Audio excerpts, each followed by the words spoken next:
Good morning students.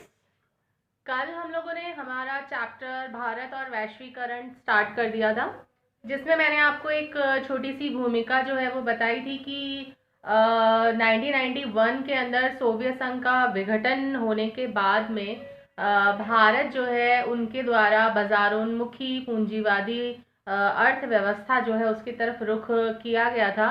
और 1991 के अंदर ही भारत के द्वारा उदारीकरण, निजीकरण और वैश्वीकरण की धारणा जो है उसको अपनाया गया था। अब जो हमारा मेन टॉपिक जो आता है वो आता है कि वैश्वीकरण आखिर कहते किसको है, वैश्वीकरण का अर्थ क्या होता है। देखो, वैश्वीकरण का जो इंग्लिश वर्जन है वो है ग्लोबलाइजेशन। जिस प्रकार आप देखते हो कि ग्लोब के अंदर पूरी दुनिया जो है वो समाहित है, उसी प्रकार से आज जो वैश्वीकरण है इसको हम अगर आर्थिक दृष्टिकोण से अगर इसका अर्थ देखें तो ये माना जाता है कि संपूर्ण विश्व जो है वो हमारा बाजार है।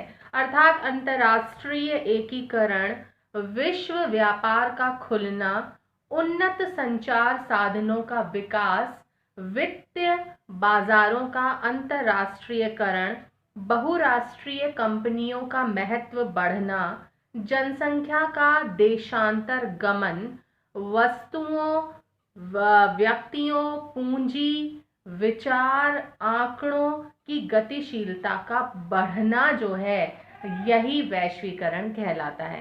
अर्थात अगर अपन इसको देखें तो इसका अर्थ होता है प्रवाह। प्रवाह का मतलब है बहना, बहाव। किस किस का प्रवाह होता है इसके अंदर? इसमें होता है व्यक्ति, पूंजी, वस्तु और विचार। अर्थात जब व्यक्ति, पूंजी, वस्तु या विचार जो है वो एक देश से दूसरे देश के अंदर प्रवाहित होते हैं तो उसको वैश्वीकरण की संज्ञा जो है वो दी जाती है। देखिए, वैश्वीकरण जो है वो एक विवादास्पद विचारधारा है, परंतु वैश्वीकरण के कारण से आज अगर आप देखेंगे तो वस्तुओं की, व्यक्तियों की, पूंजी की जो आवाजाही है उसका अंतर्राष्ट्रीय स्तर जो है वो बढ़ा है। आज विश्व का जो हर राष्ट्र है वो वैश्वीकरण से प्रभावित है, और इसीलिए अगर आप देखेंगे जो भारत है वो भी ये वैश्वीकरण के प्रभाव से अछूता नहीं रहा है। ठीक है, वैश्वीकरण के कारण क्या हुआ है, आज पूरा जो विश्व है वो एक राष्ट्रीय राज्य जो है उसके रूप में परिवर्तित होने लगा है। अब इससे राज्य जो है उसकी जो भूमिका है, उसकी जो संप्रभुता है उसके अंदर भी कमी आई है, क्योंकि आज व्यक्ति जो है वो केवल अपने राज्य पर ही केंद्रित नहीं है या उसी पर ही आश्रित नहीं है। आज विश्व स्तर पर उसका प्रभाव जो है वो हो गया है।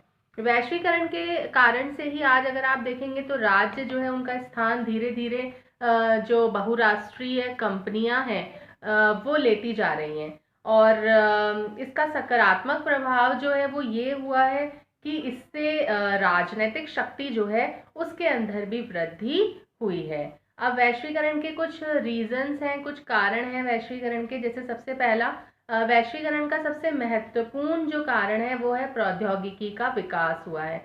जैसे टेलीग्राम है, टेलीफोन है, माइक्रोचिप है, इंटरनेट है। इनके नवीन आविष्कार ने क्या किया है, पूरी दुनिया के अंदर संचार क्रांति का सूत्रपात किया है, जिससे विश्व के जो विभिन्न भाग हैं उनमें व्यक्तियों की, वस्तुओं की, विचारों की और पूंजी जो है उसकी आवाजाही जो है वो बढ़ी है। दूसरा ये हुआ है कि वैश्वीकरण का जो एक अन्य रीजन है वो ये है कि एक दूसरे देश जो है वो अपनी वस्तुएं जो है उनकी आवश्यकताओं की पूर्ति के लिए एक दूसरे पर डिपेंड है, उन पर निर्भर हैं। इसलिए भी उन्होंने एक दूसरे से व्यापार जो है उसका रास्ता जो है वो चुना। तीसरा जो है इसका रीज़न वो है विश्व में जो उत्पन्न होने वाली जो महामारियां हैं, जैसे कि स्वाइन फ्लू है, एड्स है, सुनामी है। इससे भी वैश्वीकरण के अंदर बढ़ोतरी हुई है। मतलब क्योंकि ये जो प्रॉब्लम्स हैं, इन सभी समस्याएं जो उनका समाधान जो है वो एक राष्ट्र के द्वारा अकेले करना संभव नहीं है। नेक्स्ट जो है वैश्वीकरण का एक अन्य कारण जो है वो कच्चे माल की कमी का होना है। इससे भी एक देश जो है वो दूसरे देश के नज़दीक आ जाता है। जिस देश के अंदर कच्चा माल कम है वो दूसरे देश जो है उस पर डिपेंड होता है। तो ये कुछ रीजंस हैं वैश्वीकरण के जिसके कारण से ये प्रक्रिया जो है ये अस्तित्व में आई है। जो एंथनी गिडेंस है उन्होंने लिखा है कि वैश्वीकरण से अभिप्राय विश्वव्यापी संबंधों के प्रबलीकरण से है। ये एक ऐसी अवधारणा है जो दूरस्थ प्रदेशों को इस प्रकार जोड़ देती है कि स्थानीय घटनाक्रम का जो प्रभाव है वो मीलों दूर स्थित प्रदेश जो है उनकी व्यवस्थाओं पर और उनकी घटनाओं पर भी पड़ता है। अब इसके बाद में वैश्वीकरण के प्रभाव आएंगे जो मैं आपको नेक्स्ट लेक्चर में समझाऊंगी। Thank you.